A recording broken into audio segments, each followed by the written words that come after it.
Members of the Presidential Task Force, distinguished ladies and gentlemen of the press, let me start by apologizing for this very late start in the press briefing. I think we had a lot of things to deal with this afternoon, and having concluded most of the things as we prepare for the last week of the ease of the lockdown, there are so many things that we need to put in place, but that will be unfolded next week. However, I welcome you all to the national briefing by the Presidential Task Force on COVID-19 for Thursday, 23rd July 2020. For the first time since the Presidential Task Force commenced the regular briefing, we had to postpone the briefing for Monday, 20th July 2020. On Sunday, 19th July 2020, the dangers that our frontline workers face on a daily basis was forcefully brought to our consciousness when the tweet from the Honorable Minister of Foreign Affairs, who is a member of the Presidential Task Force, went viral. That singular piece of information in the public space is sufficient proof to Nigerians that the virus is real and does not discriminate. Sequel to that development, the Presidential Task Force and its Secretariat immediately carried out a risk assessment and tested our members to determine their status out of an abundance of caution. Fortunately, as a precautionary measure, the PTF had earlier arranged that all journalists covering its activities should be tested equally by the Nigerian Center for Disease Control. I am pleased to inform you that testing of members of COVID-19 has been a regular exercise for the PTF, and that policy would be sustained. I'm also pleased to inform you that having successfully taken all precautionary measures regarding safety, the normal business of the Presidential Task Force has resumed. We will, however, not lower our guards for any reason, because the nation cannot afford to shut down its response. Our prayers and best wishes are with the Honorable Minister for Foreign Affairs, who is doing very well and is stable, as it is with all Nigerians that have contracted the virus and the entire humanity bearing the burden of the pandemic. We wish them all speedy recovery.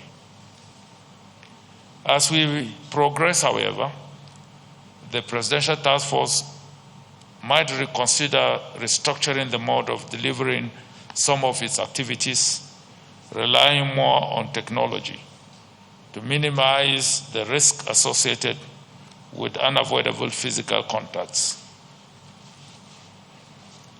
Since the last time we briefed the nation, global and national developments continue to yield statistics that point at the fact that the virus is still very potent and spreading fast, than human efforts can speed to stop. WHO statistics show that India has joined the United States of America and Brazil in the category of countries that have recorded over 1 million cases.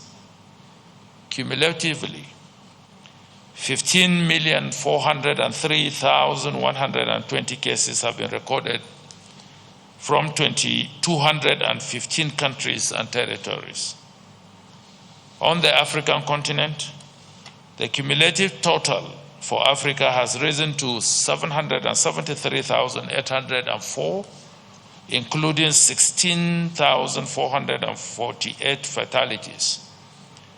Nigeria, with 38,344 cases, account for about 5% of the Africa's numbers. Similarly, Nigeria with 813 deaths account for 5% of fatalities in the continent. The message of hope is that the world continues to close its ranks in the search for a vaccine in a manner designed to guarantee rapid, fair, and equitable access worldwide. Back home, there has been a lot of debate on finding a local cure. While this is plausible expectation, the PTF, other relevant institutions of government, and the private sector, working with our partners, shall pursue the path of research relentlessly. As we have often said, only a well-developed partnership will serve humanity. To demonstrate the commitment of government to research, on Monday, July 2020, I inaugurated the Body of Experts for Health Sector Research and Development Intervention Scheme established by the Central Bank of Nigeria under the chairmanship of the Director General of NAFDAC. The body is expected to address the challenges that limit research and development investment in the healthcare sector. While we do that, it shall be the duty of Nigerians to change their behavior and scale up their compliances with non-pharmaceutical measures. The best option is to totally avoid contracting the virus by staying safe. The aviation sector has been working assiduously to develop the protocols for the resumption of international air services, having done that of the domestic air services. This PTF remains conscious of the significance of the contribution of air travels to economic growth and shall continue to push for a safe resumption. The next phase is for the aviation regulators to engage with other stakeholders to facilitate an integrated and seamless resumption of international flights. I plead with all Nigerians to await authentic information from the aviation authorities and discountenance fake news and speculation on dates. As we approach the last 5 days to the end of this eased lockdown phase, the Presidential Task Force shall rigorously evaluate the developments on the basis of emerging data, evolving science, strengthen best practices, and improvements in our risk communication strategy. All this would help us form an opinion upon which the next set of recommendations to Mr. President will be based. We also have cause to begin to advise Nigerians on the upcoming Eid el-Kabir festival. This naturally comes with lots of mass gatherings, but we must not forget that the guidelines are still in existence and the virus is still very potent. We urge all state governments to ensure that guidelines are adhered to, and citizens should not indulge in activities that would allow for the spread of the virus and lives are endangered. We are encouraged by state governments that have announced ban on Salah festivities and hope it will be upheld and replicated by other states. The national coordinator would also amplify on these issues.